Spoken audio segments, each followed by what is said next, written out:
Hello বন্ধুরা, তোমরা কেমন আছো? আশা করি ভালো আছো। তো চলো, আজকের তোমাদেরকে নিয়ে যাব গঙ্গাসাগর।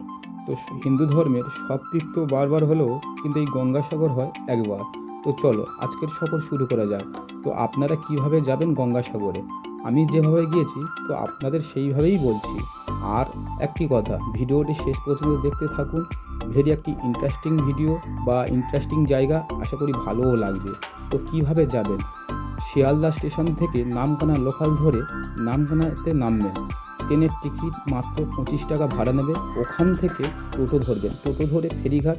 তো ফেরিঘাটে 10 টাকা ভাড়া নেবেন। তো আমরা ফেরিঘাটে চলে এসেছি।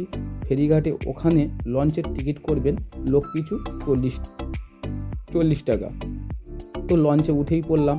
নামখানা ব্রিজের নিচ থেকেই লঞ্চ যাচ্ছে, দেখাই পাচ্ছ।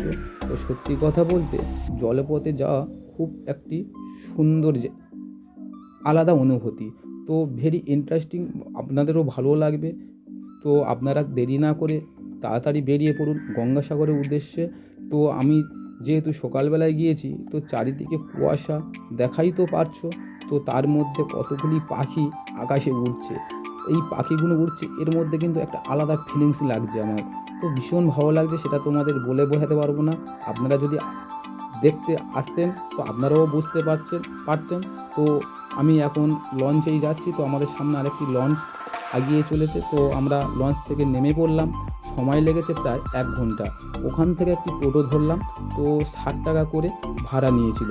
তো আপনারা ফ্যামিলি নিয়ে আসতে চাইলে টোটো রিজার্ভও করতে পারেন। আমি যেহেতু একাই গিয়েছিলাম, তো আমি শেয়ারেই চলে গেলাম। 60 টাকা দিয়ে চলে গেলাম কপিলমুনি আশ্রমে। কপিলমুনি আশ্রমের ভিতরে ঢুকেই অনেক দেবদেবীর মূর্তি আছে, প্রথমত দর্শন করলাম। তো আশ্রমের ভিতরে একটি জায়গা, তো আপনারা অবশ্যই আসবেন। আর এই মন্দিরে এসেই কিন্তু আগে তোমরা পুজো দেবেন, কারণ মা গঙ্গা মাতা আপনারা যেমন সামর্থ্য তেমনভাবে পুজো দেবেন। এখানে 50 টাকা থেকে পূজার ডালা শুরু হয়। তো আপনারা মাকে অবশ্যই পূজা দেবেন, কারণ মা গঙ্গা মাতা সবার মনস্কামনা পূর্ণ করেন। আশা করি আপনাদেরও পূর্ণ করবেন। তো আপনারা অবশ্যই মা মনসাকে, মা গঙ্গা মাতাকে, এখানে অনেক রকম মূর্তি আছে, তো পূজা দেবেন। তো ওখান থেকে একটু বেরিয়ে চলে গেলাম আবার একটু সমুদ্রের দিকে। তো ভীষণ ভালো লাগছে। তো আমার একটা আলাদা অনুভূতি মনে হচ্ছিল আবার বেরিয়ে যেহেতু পড়েছি। তো ওখান থেকে আমি চলে এলাম